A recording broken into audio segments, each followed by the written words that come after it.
khusus untuk residensi ini kami masih membuka untuk teman-teman di wilayah luar kabupaten. Ini tadi malam bulan Mei. Luar Kendal selain Indramayu itu enggak ya? Mana yang lagi? Kendal Setengah.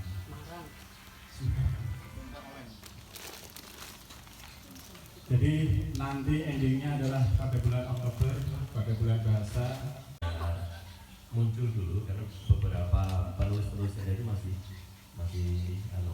tiara belum baru nanti kita bisa ini khusus Kendal ini untuk umum nanti kita akan begitu juga gitu. Pada akhirnya begitu juga. Oke. Biar penasaran dulu sama Mbak Nani nanti bisa saya berikan sepenuhnya untuk beliau. Saya sangat berbahagia dan tersanjung diminta untuk datang di acara ini yang merupakan bentuk dari keseriusan gotong royong bersama beberapa komunitas, dan saya sebagai orang yang ingin juga membantu sedikit apa yang saya bisa, saya menyanggupi datang ke sini. Dan saya mendengar antusiasme yang tinggi juga.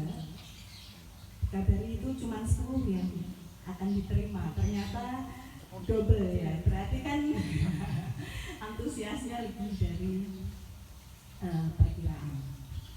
Saya perkenalkan secara singkat, saya Binde. Nama saya Hani Syed. Jadi C-nya itu ditelan saja.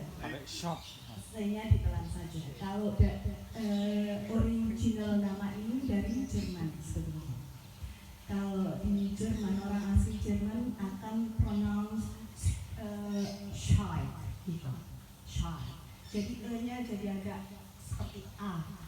Tetapi karena meskipun original Jerman, sudah 3 generasi, ini nama suami saya ya, nama keluarga suami saya, sudah 3 generasi itu kami tinggal di Belgia yang di francophone, artinya berbahasa Prancis.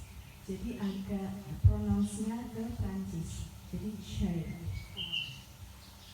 Kalau di bahasa Belanda akan dipronounce Skate, tapi itu artinya jelek sekali. Saya tidak suka kalau C-nya dipronounce. Itu dari nama. Setelah itu tadi sudah diperkenalkan sedikit tentang saya. Saya asli Semarang. Wajah seperti Bandung Presto. Kriuknya seperti lumpia. Jadi saya besar di Semarang, sekolah di Semarang, dan hingga lulus dan mengajar juga di Semarang. Setelah itu saya melanjutkan sekolah dan menikah di Belgia. Di Semarang itu bahasa Inggris. Sekarang malah justru menuju bahasa Prancis. Dan nanti yang akan saya berikan juga apa yang mungkin perbedaan tentang puisi, perbedaan tentang budaya dan sastra di beberapa bahasa itu, karena bahasa itu mempengaruhi secara struktur, mempengaruhi secara estetika, dan itu juga masuk, dan masing-masing itu kriteria estetika suatu puisi dari satu bahasa ke bahasa lain nanti akan sedikit saya singgung. Itu saja. Nanti akan ada percakapan yang lebih panjang dan pertanyaan. Ini biar bukan cuma saya yang berdekat loh. Motivasinya apa? Kenapa menulis? Boleh ditambahkan juga sejak kapan? Dan mau pensiun menulis puisi? Boleh. Monggo silahkan dimulai dari mana dulu? Salam sejahtera untuk kita semua. Salam literasi. Karena berkaitan dengan puisi tidak jauh-jauh dengan literasi. Mohon izin Mbak Manis. dan Mas Sofian, Kak Naka juga. Pak Naka. Karena nggak mau dipanggil Pak. Karena tak kenal maka tak sayang. Kalau di Kendal berarti tak kenal maka tak sayang. Perkenalkan, nama saya Sita Saraya. Panggilannya biasanya Bunda SS. Tapi saya jarang ikut latihan teater atmosfer. Tergabung di anggotanya. Iya. Mohon izin maaf ya Kak. Tapi ini motivasi saya saat ini karena saya penasaran sama Mbak Namin ini jelas. Makanya saya Kak, aku ikut boleh Mbak? Karena KTP saya masih Semarang Mbak. Jadi tetangga, tapi 7 tahun sudah di Kendal. Dan pindah, dan pindah. Di Bumi Kasera, Kalimantan Selatan. Terus motivasi memang menulis karena kebetulan memang basicnya di pendidikannya bukan jurusan sastra atau apa, tapi memang dunia puisi itu suatu kebebasan buat saya. Jadi mengeksplor apa yang saya pikirkan itu lewat tulisan. Mungkin itu motivasinya. Mengekspresikan, karena saya itu kan pendiam, jadi apa yang tidak bisa saya ungkapkan, saya tuliskan.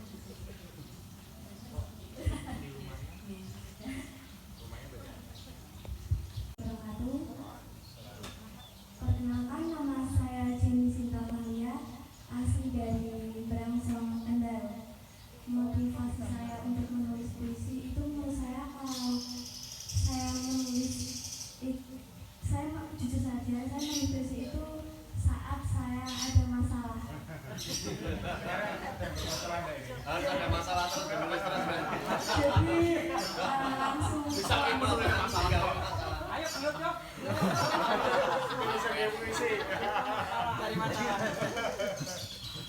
jadi daripada saya curhat sama teman lebih baik menulis puisi. Terima kasih. Wassalamualaikum warahmatullahi wabarakatuh. Panggilannya Emma. Saya itu aslinya dari Kendal, cuman besarnya di provinsi Pulau Riau. Numpang lahir gue Mas. Numpang lahir. Ini aslinya lo Busari itu. Kangkung. Bingung Mas. Iya bingung. Terang.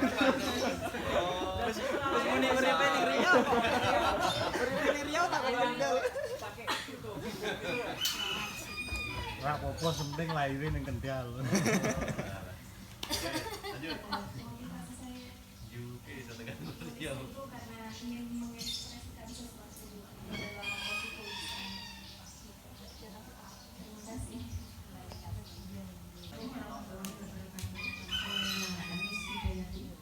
Asli dari Kendal, original banget.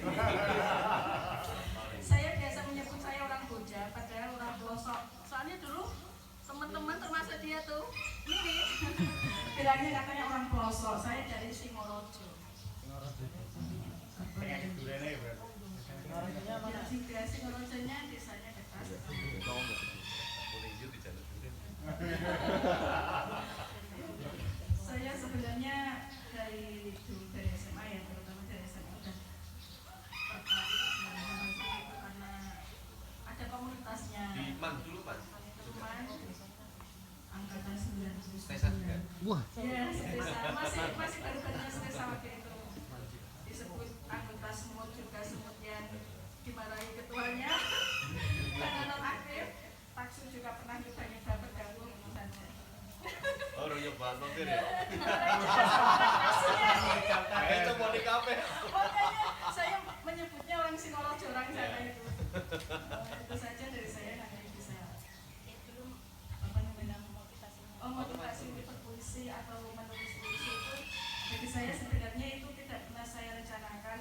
Puisi itu spontanitas dari hati saya, tiba-tiba saja. Jadi nggak pernah di pikiran saya nanti mau bikin puisi yang segini-gini. Ya, saya tiba-tiba. Tapi yang menggerakkan untuk menulis itu apa? Yang menggerakkan untuk saya menulis itu karena apa ya? Yang spontan, yang keluar spontan itu dari saya. Mungkin mengekspresikan juga. Seperti itu. Ini saja. sebentar. Musuh eleng nulis ning godhong. Perkenalkan saya Emang Jayanti, asli Kebun Tinggal. Motivasi menulis nek idem sama temennya itu mengekspresikan aja. Sebenarnya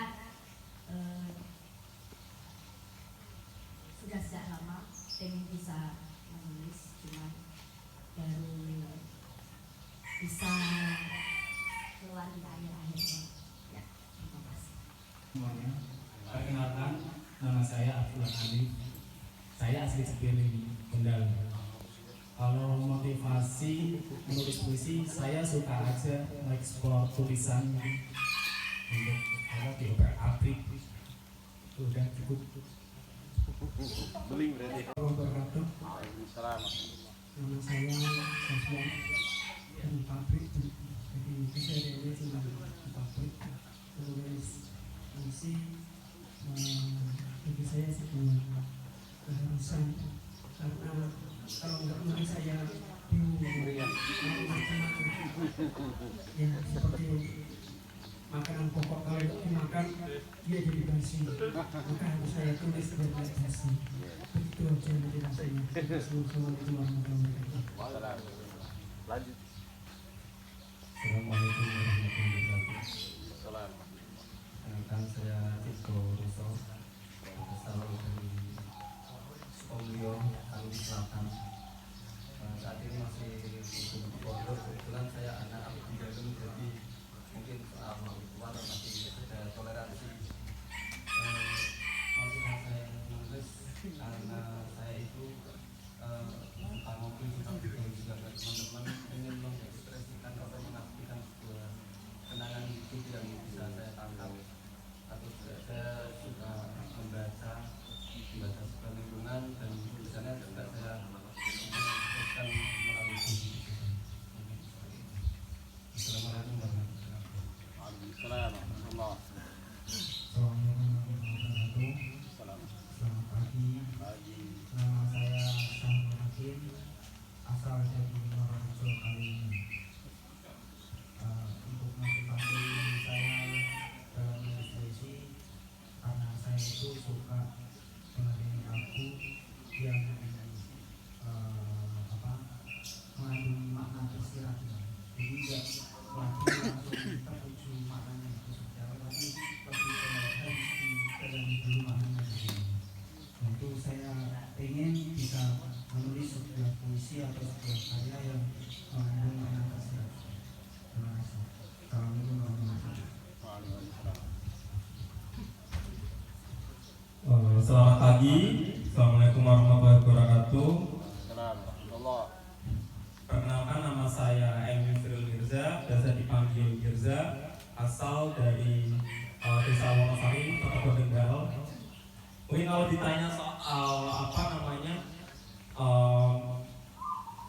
keinginan tentang menulis puisi, mungkin lebih mengarah pada saya pengen terlibat di kegiatan ini sih, pengen bergabung, apalagi saya juga mungkin punya rasa kebosanan terhadap bidang yang selama ini saya tekuni, yaitu di sejarah dan budaya.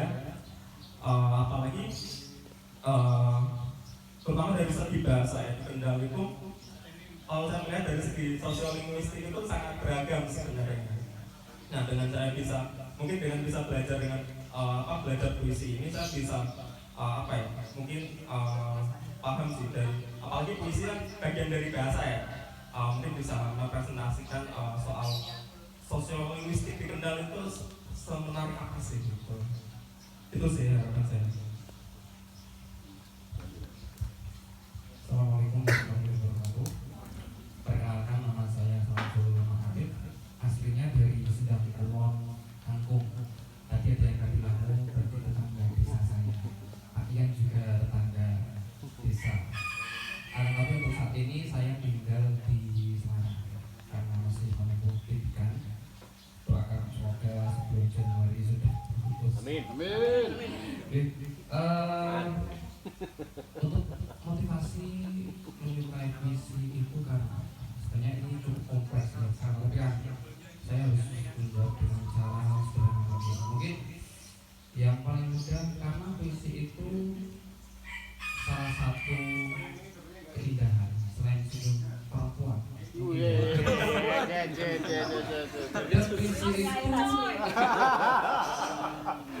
Padahal jomblo sih. Semua.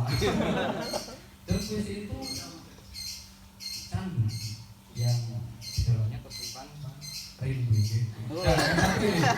Yang pasti dulu awal-awal kenapa saya suka puisi itu yang pasti karena mungkin pas masih ABG, masih awal-awal kuliah itu ya kasmaran dan tidak tahu cara mengekspresikan. Akhirnya dulu karena masih musim Facebook saya nulis ya ketika rindu dengan orang yang saya kasmarin, saya nulis puisi. Walaupun pada akhirnya beliaunya itu jadian dengan saya selama 3 tahun, tapi ujung-ujungnya nikah dengan orang lain. Tapi nggak apa-apa ya. Itu sekarang ya. Nah, awalnya itu ada setelah saya menulis di status Facebook, kemudian akhir-akhir ini di story WA itu banyak masukan dari teman-teman. Kan kok lumayan, mereka mengatakan lumayan, terus nah itu awal mula kenapa saya jadi suka menulis. Sebenarnya saya nulis tidak hanya puisi. Ya ada kisah, kemudian beberapa kali juga nulis biografi. Akan tapi mungkin penyakit saya dulu itu kurang bisa konsisten. Jadi ketika ingin nulis itu, ketika bahasanya mungkin ketika muncul baru ingin nulis, ketika belum muncul baru nulis. Itu mungkin dari saya. Yang Assalamualaikum warahmatullahi wabarakatuh. Waalaikumsalam. Assalamualaikum warahmatullahi wabarakatuh. Waalaikumsalam warahmatullahi wabarakatuh. Sebelumnya saya mohon maaf karena saya bukan asli orang Kendal, tapi pocoknya Kendal. Dulure wong Kendal. Ini bola asli Indramayu, cuma mau belajar. Tujuannya ngalah barokah orang Kendal.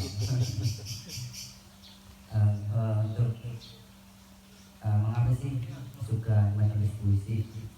Karena saya di lingkungan pesantren di Cirebon itu ibunya saya itu suka menulis puisi, namanya Nyai Masriah Amfar. Itu beliau sudah penulis nasional, Nyai sekaligus penyair. Saya juga suka baca-baca buku beliau, jadi ada ketertarikan juga sih, ada motivasi. Selain dari pergaulan dengan sepi dan lukanya sendiri itu, jadi saya belajar untuk menulis puisi dari itu. Harapan dari menulis puisi ikut mengikuti residensi akhir itu, karena kemarin saya nggak ikut itu, jadi saya ingin maksudnya tertarik belajar, dan pada intinya itu mengalami barokah.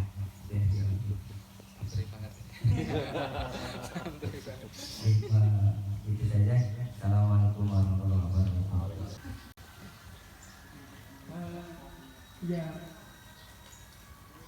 Ya lo mau kata-katanya itu susah dipahami orang awam, cak sekolah, SMA sampai juga susah.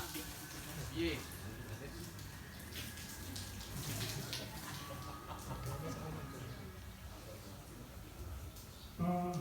Mengenai beberapa kata atau semuanya kata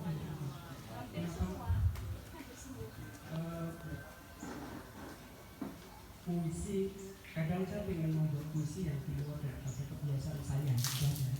Saya menulis puisi kadang 4 atau 3 petik itu sudah selesai. Tapi kadang konsepnya adalah konsep teatrikal. Jadi puisi yang tadi dibilang puisi pertunjukan, saya pengen menjawab itu. Yang merdeka hanya untuk kaum elit semata. Rakyat kecil merdeka sesuai porsinya. Apalagi seperti kita, makan perut kenyang dan bisa tidur saja, sudah nyaman bukan? Mana jiwa kita melihat semuanya yang terjadi sekarang? Tapi kita kita diam, berdagang di pasar. Namun pasar itu tempat kejam yang pada akhirnya rakyat terpinggirkan. Sawah ladang habis sudah karena dijual ke pengembang. Ini yang berupa uang. Belum ketidakadilan yang masih terjadi di sekeliling kita. Rakyat terpinggirkan. Lalu mana mereka? Masih nol sekali soal diskusi. Pekerjaan yang luar biasa, izin saya nanti aku bentuk yes. Oh, tak royalti. Ada adsense-nya. Oke. Tapi baca Mbak Emma, minta royalti ganti. Yang jelas membuat puisi ini waktu itu saya terinspirasi waktu di Kendal beberapa waktu sebelumnya mungkin ada pasar Kendal yang mulai terbakar itu ya, terus akhirnya timbul tanda tanya juga saya sendiri setelah ini mau minta merdekanya ke siapa gitu, karena waktu itu kebetulan ada rekan nggak saya sebutkan juga, tapi setelah itu nggak usah ininya saya dilarang mengekspos story di WA berkaitan dengan pasar Wali Kendal gitu. Nggak usah ikut-ikutan seperti itu ya, kok kayak kebebasannya kok ini ya kita diikat gitu, nggak boleh, jangan kan akademisi harusnya netral, nggak perlu ini menyebutkan oknum atau pemerintahan pada waktu itu, tapi berkaitan juga pemerintahan Kendal kita yang dahulu. Jadi saya nggak mendiskreditkan mau merdeka minta merdeka ke siapa, karena bingung juga, karena pemerintahan pada waktu itu juga nggak bisa bertanggung jawab, terus ke negara ke pusat pun juga terlalu tinggi ya melampaui ke sana, tapi ya kembali lagi karena ini memang berangkatnya itu ya kehidupan realita yang ada di pasar pun juga kejam, di pasar Weleri mungkin nggak cuma di Weleri, di luar Jawa pun memang sengaja pasar itu justru malah dibakar. Ya saya dengar, tapi nggak mungkin saya harus lain nggak ada kamu ya. Di luar Jawa pun ya.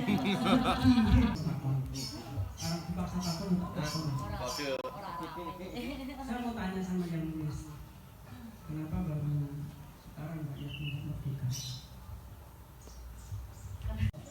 Pemerintahan atau ke siapapun. Hal ini juga saya mencoba untuk menyampaikan apa yang dirasakan oleh perempuan-perempuan korban kekerasan. Begitu. Puas?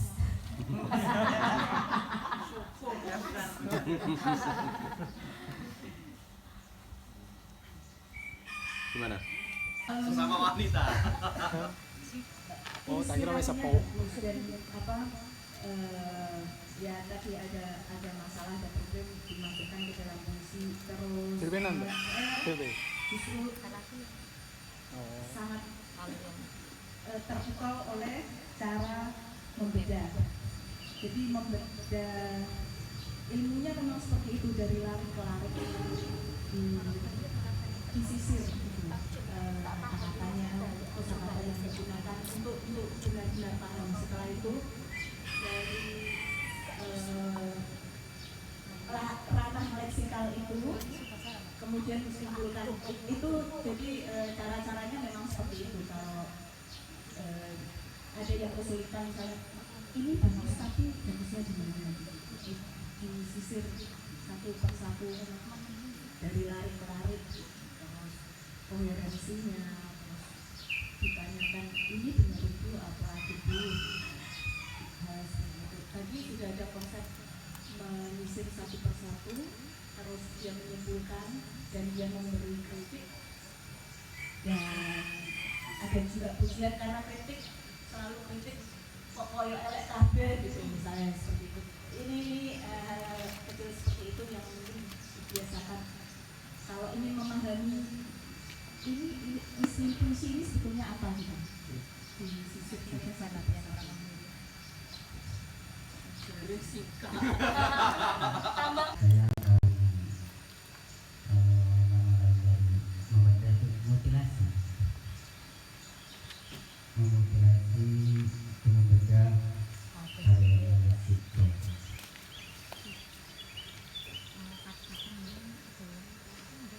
Di bumi berpotensi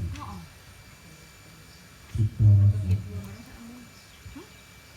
berlaga di bumi berpotensi, menggeliat anak emas berprestasi, menuai misi berlatar gengsi, saling support dan toleransi, semangat mentari berkobar dalam nadi, membangun jati diri pun bakat diadopsi, kreativitas dipupuk prioritas, hingga kualitas yang subur dan teguh. Aduhai anak mentalis yang lari terkikis, panahnya dunia yang kritis, marilah saling mengulurkan semangat untuk mencapai harkat yang diharap. Ingatlah jiwa mungil yang lugur dahulu, yang tak pernah terjangkau menyongsong masa depan, melainkan taburan kasih sayang ibu dan guru. Mereka memahat amin, amin dan amin dalam menyuapi ilmu dan memberi alamat yang harus kita tuju. Marilah di bumi Kendal yang menampung berbagai wadah, untuk siapa saja yang mempunyai harapan indah, perjuangkanlah impian dengan tekad bergairah. Kali ini 5 Juli 2022. Membedah Himba Raya karya M. Yusril Mirza. Himba Raya, tak seraya upaya, tebak dan tumbang, tak lama pun tak kepala. Satu langkah tak pernah terjadi, tak ubahnya kisah utopia surgawi.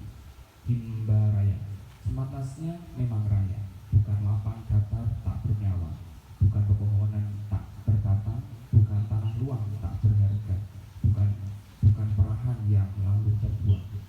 Himba Raya, selayaknya paru-paru dunia, menjaganya adalah untuk keabadian. Mas Yusri ini satu yang di awal saya cukup tertarik dan penasaran itu masalah judul. Jadi ini judulnya seperti kata-kata yang sudah punah, atau bisa tidak, atau mungkin malah ini kata baru yang diciptakan oleh Mas Yusri sendiri. Ini ada 5 judul, semuanya kata-kata yang bagi kita sangat asing. Nomor 1 judulnya Tuhin, nomor 2 Manugal, nomor 3 Doni, kemudian nomor 4 Bebuku, yang terakhir nomor 5 yang tadi saya bacakan Himba Raya. Bisa tak enggak ya? Oke, untuk puisi yang saya baca tadi isinya dulu, yaitu suatu motivasi seorang bapak kami yang punya salah, tapi salahnya kering. Ya. Salah yang kering itu harus saya olah agar supaya anak-anakku tidak kelaparan, kayak gitu ya. Mau bisa juga itu. Jadi memberikan motivasi, memberikan semangat untuk tetap bekerja, untuk menghidupi anak-anaknya yang 5. Kemudian untuk karena saya disuruh betul, tak bicara apa ya Mas yang 5 Mas. Dan baliknya kok ini nggak fokus. Salah itu kalau pulangnya malah. Untuk yang puisi-puisi yang lainnya ada yang panjang, ada yang pendek, kemudian ya untuk kata-katanya sudah bagus semua Mas. Bagus sampai anggap apik. Inovasi di beberapa kompetisi seperti DKJ itu inovasi sangat diperlukan. Bagaimana menginovasi bahasa, sedangkan kita tidak paham bahasa. Itu seperti makanya seperti Mas siapa tadi mengobrak-abrik. Orang yang sudah bisa mengobrak-abrik itu pasti sudah barang dasarnya gitu. Orang yang sudah, bagaimana kita, misalnya seperti masakan, aku mau menginovasi resep apa nih, misalnya bikin ini namanya apa? Bolu misalnya, ya gampang lah. Aku mau menginovasi bolu. Lah wong resep bolu sing asli wae ora ngerti kok mbok inovasi kan gitu. Nah, itu sudah teknik yang berbeda. Oh, aku ini mau nulis untuk media. Terserah juga. Apakah kita akan mengikuti selera media itu? Karena tiap media beda-beda. Kompas sekarang nggak menerima fisik, cuma pos, Tempo, atau media-media online itu kan kita tahu redakturnya siapa sih gitu. Redakturnya ini, oh dia suka puisi ini gitu. Kalau mau tembus kita harus paham apa selera redaktur. Itu kalau kita ingin kehilangan karakter kita, maksudnya saat belum punya banyak karakter gitu, intinya dia bisa tembus gitu. Tapi apakah kita mau jadi diri sendiri, punya karakter sendiri, originalitas? Kalau saya sendiri secara pribadi, saya tulis tembus, alhamdulillah. Nggak tembus, tidak semua redaktur itu kan seleranya bagus.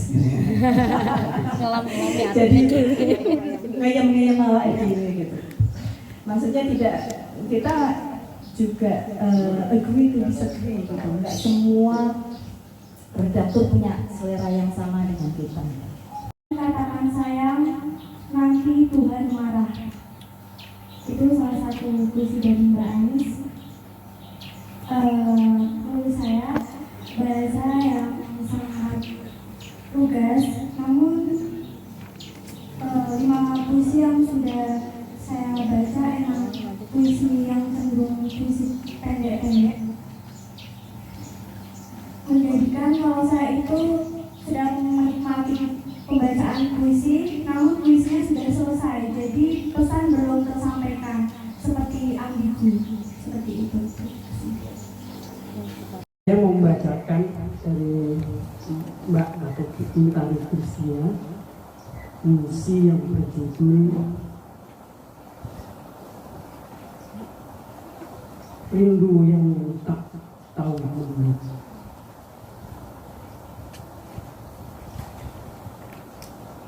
Masih ingat, masih hangat diingatan tentang tawamu yang menawan, menuntun angan bergejolak, mengembara tak mau diam.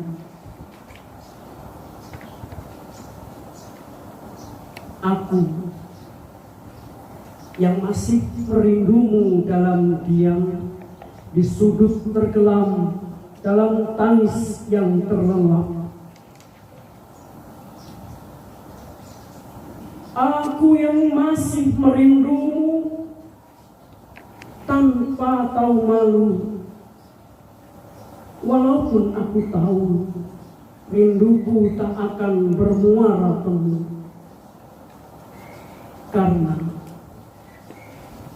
aku dan kamu tak akan pernah berubah menjadi kita.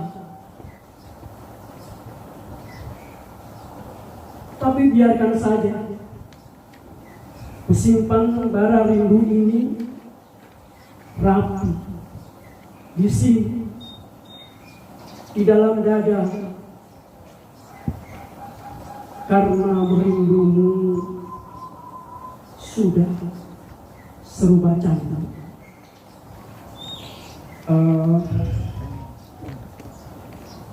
Mbak Untari Kristia menulis ini dengan bahasa yang lugas, tidak banyak diksi yang disembunyikan atau ditawarkan, harus membuka kamus setidaknya itu.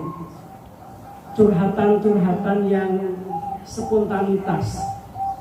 Ya, saya menemukan kata-kata sederhana saja yang paling saya lihat sulit cuman kata bara di sini yang mungkin jarang dipakai. Tapi selain daripada itu, diksi-diksi yang dipakai ya ini biasa saja. Puisi yang sangat mudah dipahami oleh siapapun yang pertama kali membaca. Ini sudah tahu kemana arahnya. Kata-kata rindu yang jelas-jelas itu rindu, tapi mengenai kepada siapa, kepada muka, kepadanya, atau kepada benda atau seseorang di sini tidak terlalu jelas siapa atau apa, karena mu-nya di sini tidak disebutkan fisiknya. Itu yang saya tangkap dari puisi rindu yang tak tahu malu dan yang mentari. Ya, ada beberapa kalau penulisan saja untuk kata-kata apa namanya, kata baku di KBBI.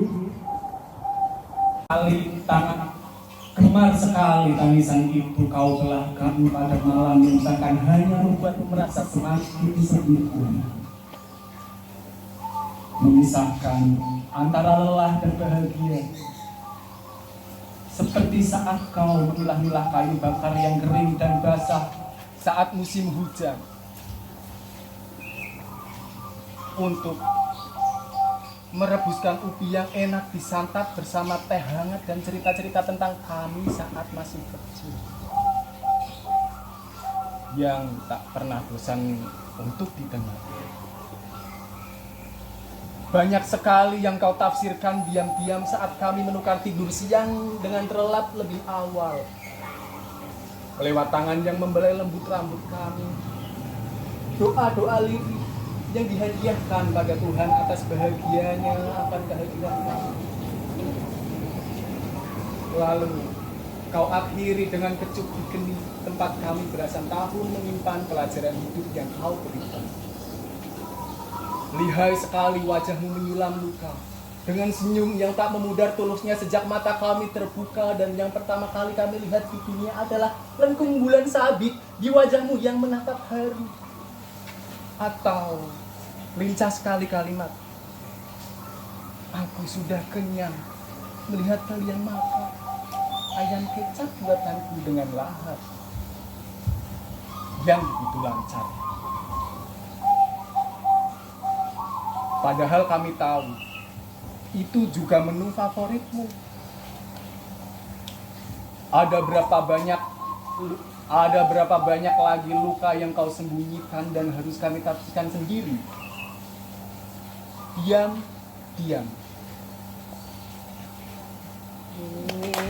Paduan atau koherensi. Semisal tadi kita mengambil perumpamaan dari awan, dari yang angkasa-angkasa, terus nabrak majasnya itu tidak secara logika, tidak ada. Ini saya ambil contoh saja. Satu hari saya dikirimi puisi seseorang, terus bulan ya intinya dia memberi majas bahwa bulan itu bersinar, matahari itu justru tidak punya sinar. Kalau saya versifikasi puisi dia itu seperti itu kan secara logika nggak masuk, maksudnya secara sains itu kan nggak masuk. Walaupun puisi itu tentang rasa, tetapi juga ada logikanya, ada secara sains itu masuk nggak gitu. Nah itu saya ingatkan gitu, loh bulan bersinar terus bersembunyi di balik lisensia politika, ini kan ngawur dan itu kan nggak koheren, nggak ya kembali lagi dia kan kasih impresi wow terhadap orang yang nggak ngerti. Ada suatu tesis juga tentang itu yang saya baca, tentang puisi dan kedalaman. Kedalaman suatu puisi itu akan sangat tampak dan dirasakan kalau penyairnya jujur jujur tentang hatinya. Makanya tadi ternyata untuk mengekspresikan diri, karena apa yang dari hati itu kan berangkat dengan hati.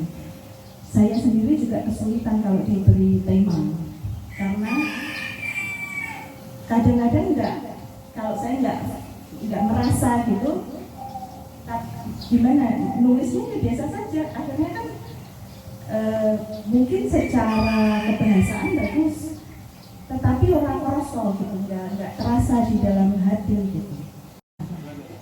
Intinya dari refleksi itu anda sekalian kan punya kepentingan masing-masing dengan puisi.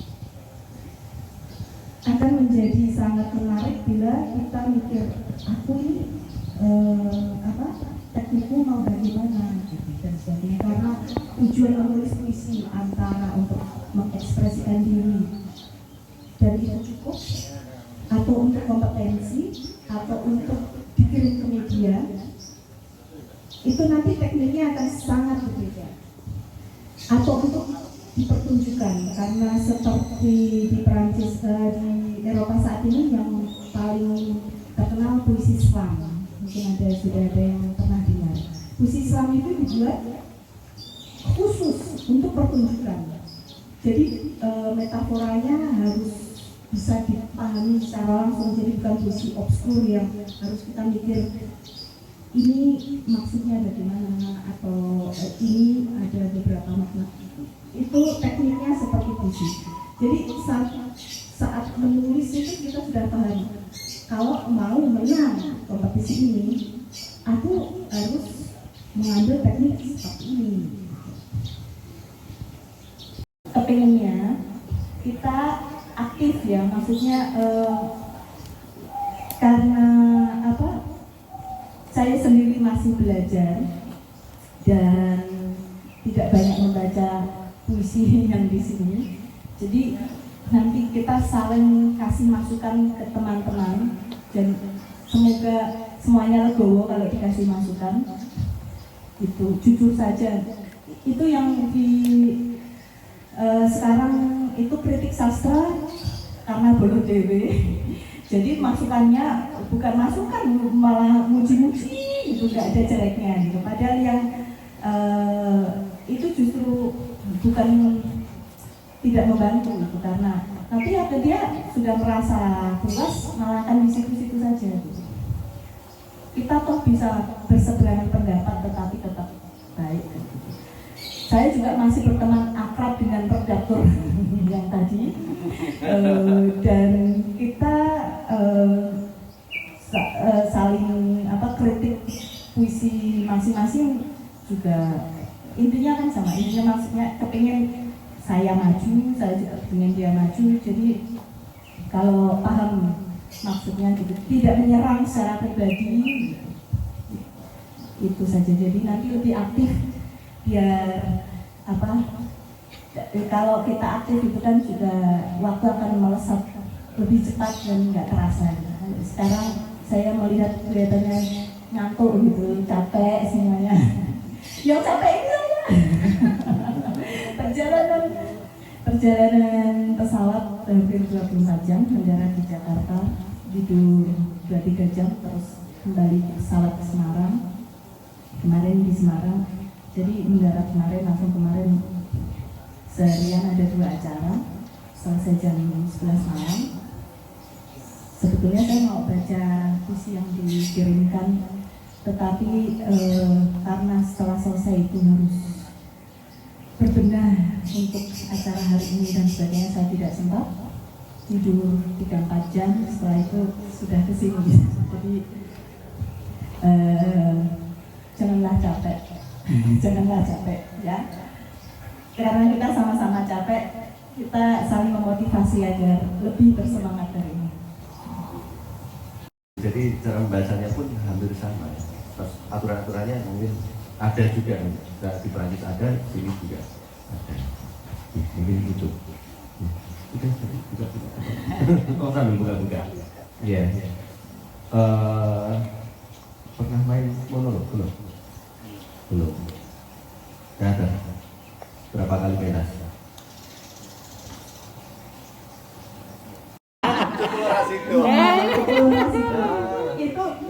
akhirnya terbungkuslah di situ.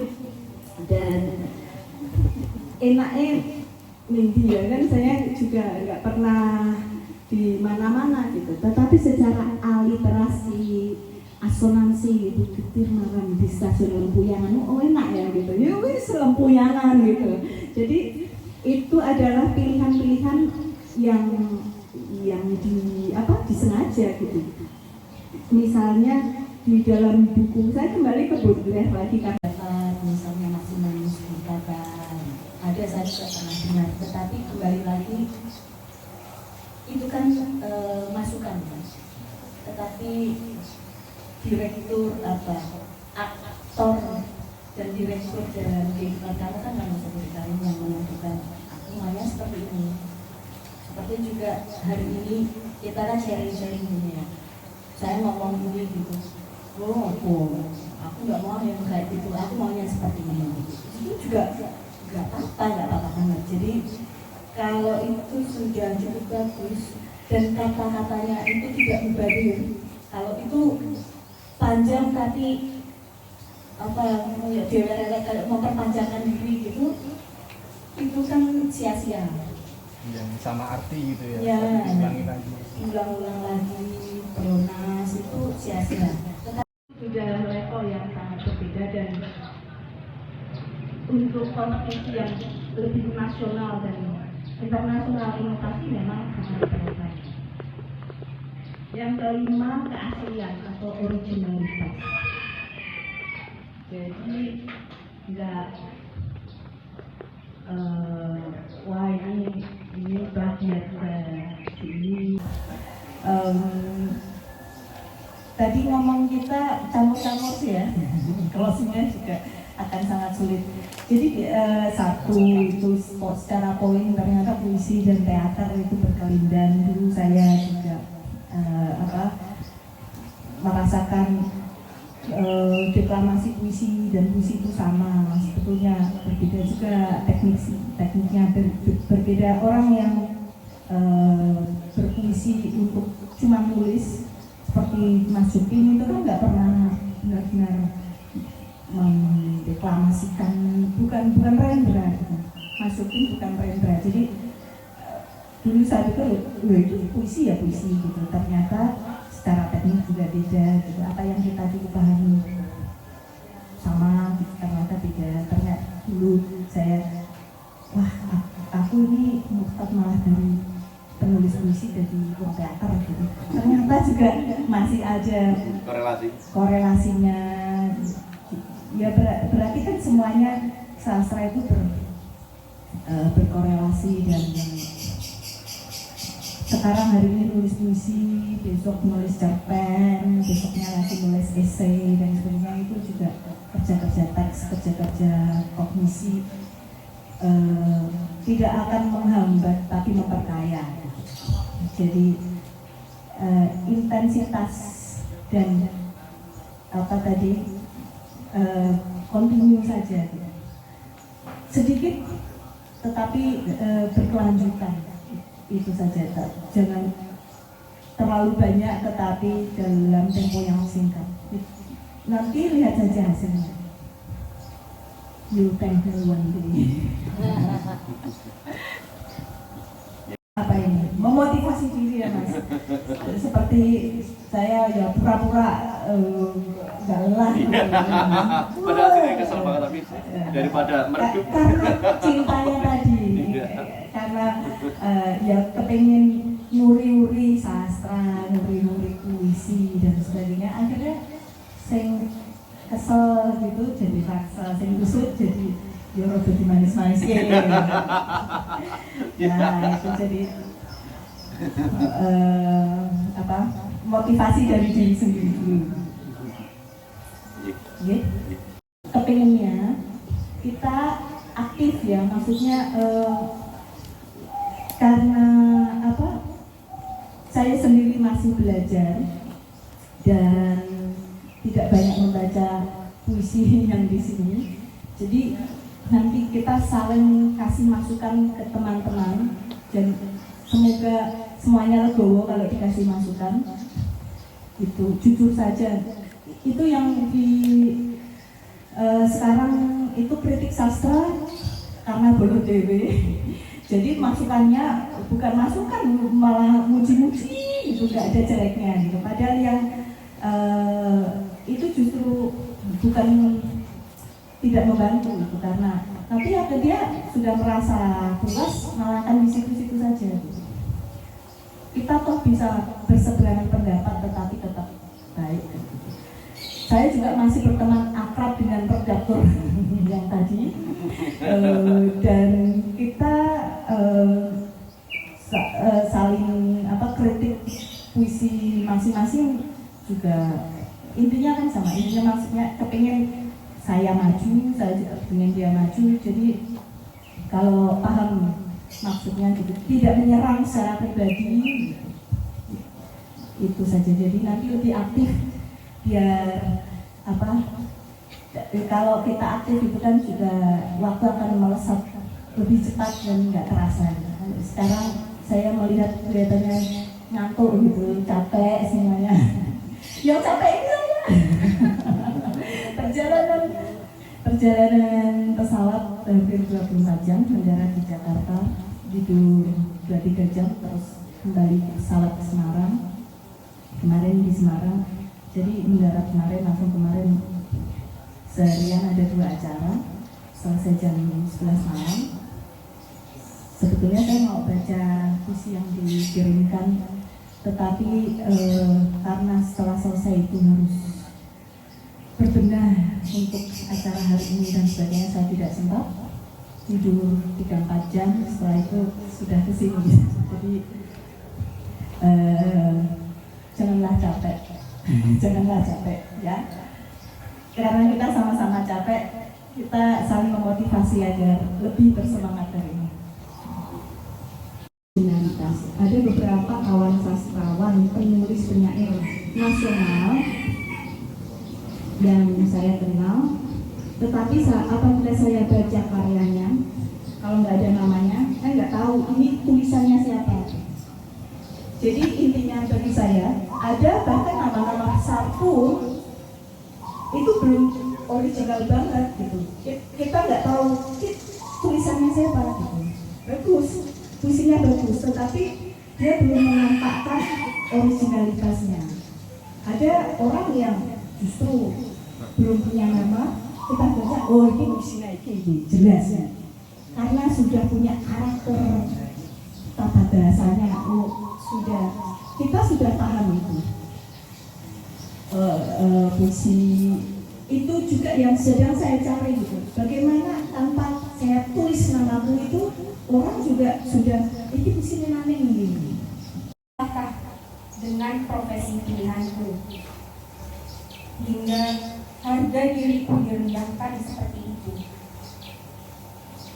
Tahukah Anda pejabat tertinggi negeriku, dengan profesi itu aku dapat membantu keluargaku. Aku tahu gaji profesiku tidak dapat menandingi calon menantumu, tapi dapat kupastikan makanan yang kutelan tidak dari tangisan orang kelaparan. Sekarang kau bungkam, apakah kau sudah kenyang hujatan? Itu tadi namanya Maridara. Kalau di sana bahasa tidak dipronounce, yang hanya tidak dipronounce, jadi Maridara. Dia penyair perempuan yang sekarang sedang menjadi juara kompetisi slam. Itu dia menulis. Secara pribadi saya kenal. Jadi dia lulusan konservatori di Belgia untuk art parole, jadi seni berkata-kata gitu. Saya di akademinya, bukan di konservatorinya, juga sedang belajar seni bela parole, jadi seni berkata, seni kata-kata. Secara struktur saya bisa tunjukkan. Ini judul, terus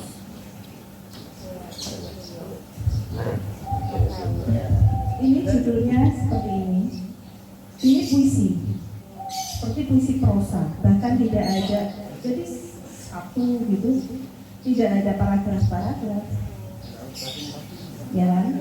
Ini dia untuk pertunjukan, mungkin bisa apa dilihat. Dan ini ini juga akhirnya kami berkenalan. Saya datang pada saat pertunjukan mereka berdua dalam rangka Big Generation anniversary Jakarta tahun lalu, Jeremy Tolome dan Adam Mendes Memory Day. Ini juga untuk pertunjukan buku ini. Ini teks puisinya. Jadi saat itu jadi saat itu saya datang waktu mereka pertunjukan. Konsepnya kalau di Belgia itu tidak bawa teks ya, semuanya luar kepala.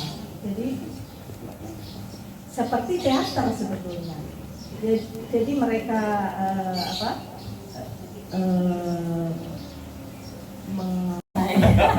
makanya saya pindah tempat di sini. Saya mau mengomentari dua ya dari komentarnya Mas Cipto sendiri. Tadi sempat dikatakan bahwa ini seperti puisi naratif. Gitu. Apa indikasi puisi naratif itu sendiri gitu. Dan wah ini seperti kurang jam terbang. Itu juga apa yang membuat Mas tahu ini indikasi apa yang membuat Mas memberi komentar seperti itu malah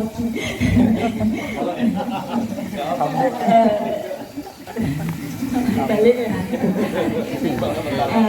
Puisi naratif kan itu kata-kata kunci itu.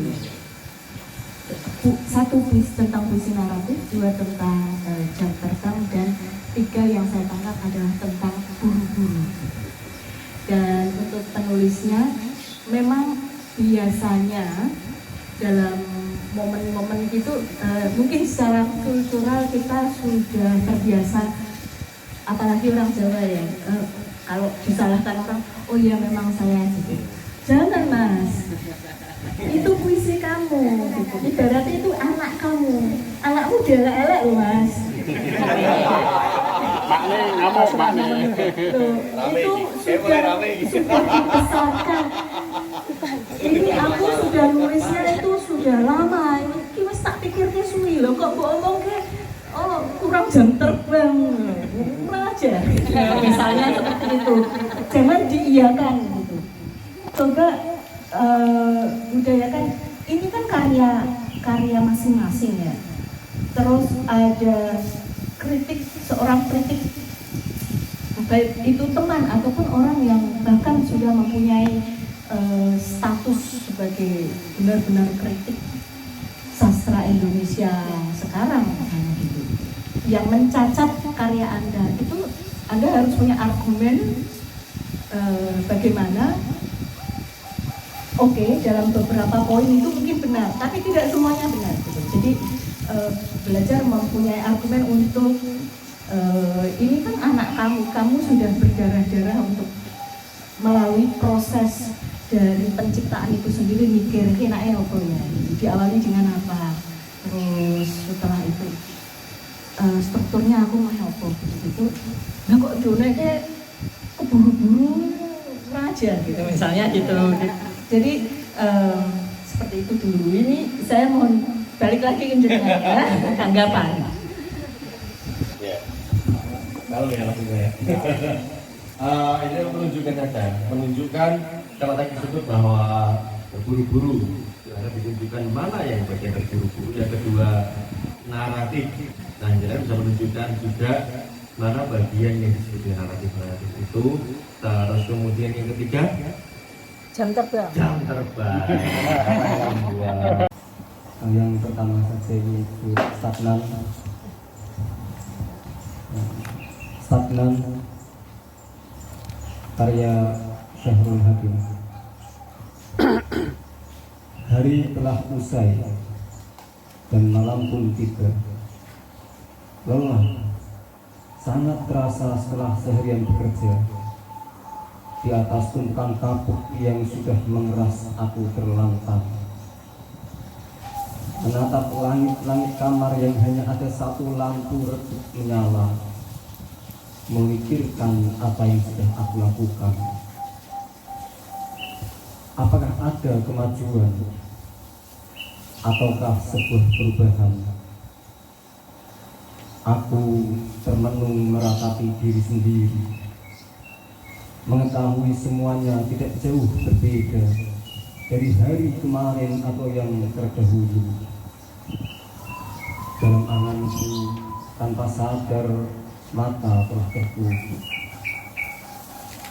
terlelap dalam mimpi yang tidak jelas, dan bangun dengan keadaan yang sama seperti kemarin dulu, melewati hari yang sama kemarin, hari ini, dan seterusnya.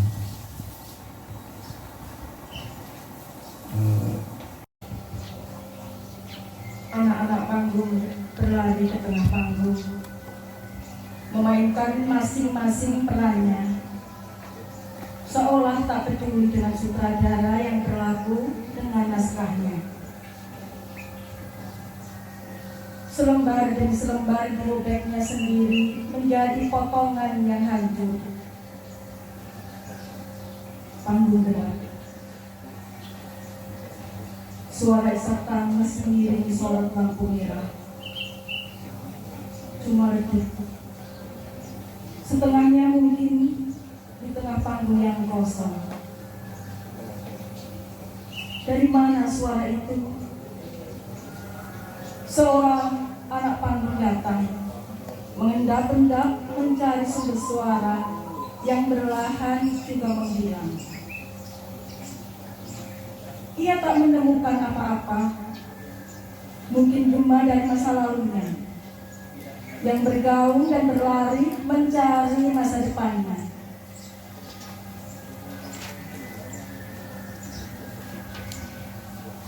Anak-anak panggung tertawa dengan tangisnya yang makin pilu. Masing-masing berusaha menjadi masa lalu yang diinginnya. Dari mana masa lalunya? Saling bertanya, memerankan rupa-rupa dari potongan naskah yang telah dirobeknya. Lihat, anak panggung seperti detak jam yang berputar, maju dan mundur, saling menikam dan bermusuhan, atau berlarian membentuk lingkaran, berputar lalu saling berdesakan meraih tempat yang diharapkan. Mengapa ia kembali pada masa lalunya? Bersembunyi dari masa depan atau berlari? Apa yang salah dari masa depan atau menyadari tentang suatu harapan? Aku bukan datang dari masa lalumu. Aku adalah ajal yang akan menuntutmu menanggung tiap laku dari naskah yang tidak selesai. Kata sutradara mulai bosan. Matikan lampunya. Panggung mulai mati lampunya. Anak-anak panggung bergerak lambat seperti lumut di atas batu, merayap mencari cahaya. Lampu panggung menyala jauh. Merasa sepi seperti mati. Meski mereka sebenarnya nyala dalam bisik yang tidak terdengar. Aku adalah hidup. Aku adalah hidup. Terus berulang, hingga teriakan-teriakan menampar keadaan. Dan beberapa ingatan tak sedikit pun mudarat kepada sunyi untuk menjelma semandung, untuk sekedar menghibur atau bahkan mantang mendaki wajah gelisah yang mencari tempat.